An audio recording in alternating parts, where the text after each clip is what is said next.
তবে আমি আল্লাহর কাছে দোয়া করে তোমাদের গুনাহগুলো মাফ করায়া করায়া করায়া মাগফিরাতের রাস্তা, জান্নাতের রাস্তা দেখাইতে পারবো। সুবহানাল্লাহ বলি।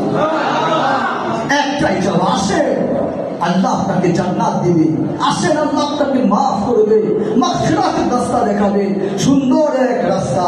সারিউ ইলা মাগফিরাতিন মিন রাব্বিকুম ওয়া জান্নাতিন আরদুহা আস-সামাওয়াতু ওয়াল আরদ উইদ্দাত লিল মুত্তাকিন। লম্বা হয়ে যাবে। আমার বোঝানোর বিষয় হলো আপনারা কোরআনের পক্ষে থাকবেন, কোরআনকে সম্মান করবেন, প্রতিদিন কোরআনটা সাফ করবেন, প্রতিদিন কোরআনটাতে ফুল লাগাবেন, কপাল লাগাবেন। যে যত বেশি কপালে কোরআন লাগাবে তার কপাল খুলবে খুলবে খুলবে ইনশাআল্লাহ।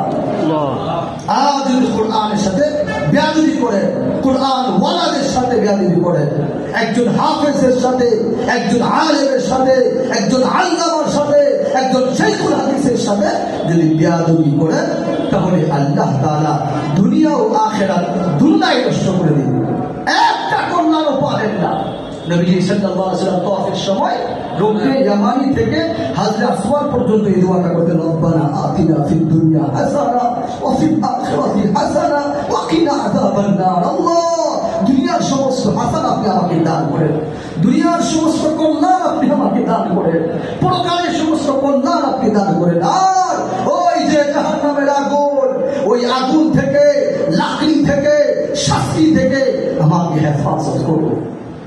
এই জন্য সবার প্রতি আবেদন ভাই, বেশি থেকে বেশি দোয়াটা, রব্বানা আতিনা ফিদ দুনিয়া হাসানা ওয়া ফিল আখিরাতি হাসানা ওয়া কিনা আযাবান নার, বারবার এই দোয়াটা করুন। আমার আব্বাজান শেখ ওয়ালি আল্লামা ইমদাদ হাফিজাহুল্লাহ তাদেরকে আমল দিবেন, আমাদেরকে ইজাজত দিবেন, আমাদের জন্য দোয়া করবেন, যেন আমরা সুন্দর এক রাস্তা, জান্নাতের রাস্তায় থাকতে পারি, যেন জান্নাতের গাড়িটায় উঠতে পারি। এই জন্য আমাদের জন্য দোয়া করবেন। দোয়া চাচ্ছি, আমার উস্তাদের জন্য দোয়া চাচ্ছি, আমার জন্য দোয়া চাচ্ছি। হযরত মাওলানা মুফতি ইমদাদুল্লাহ হুসাইনি হাফিজাহুল্লাহ, উনিও বারবার প্রত্যেক মাসে মাসে বালিয়াতে যান, ইসলাহি মাহফিল সোহবত উঠান, একটু দোয়া নিয়ে আসেন, একটু ইস্তেগফার কেমনে করতে হবে, জিকির কেমনে করতে হবে, ফিকির কেমনে করতে হবে, এই তালিম গুলো নিয়ে আসেন। ওনার জন্য বিশেষভাবে আব্বাজান দোয়া করবেন। আল্লাহ তাআলা আমাদের সকলকেই সকল প্রকার গুনাহ থেকে হেফাজত করুন। সবাই বলি আমিন। অল্প সময় আমার উস্তাদ মুহতারাম শাইখ ও মুর্শিদ পীরে কামেল হযরত মাওলানা মুফতি কাউসারুজ্জামান আইয়ুবী হাফিজাহুল্লাহ একটু বয়ান করবেন, এরপরে ইনশাআল্লাহ শেখ ওয়ালিয়া দামাত বরকাতুহুল আলিয়া মুনাজাত পরিচালনা করবেন ইনশাআল্লাহ।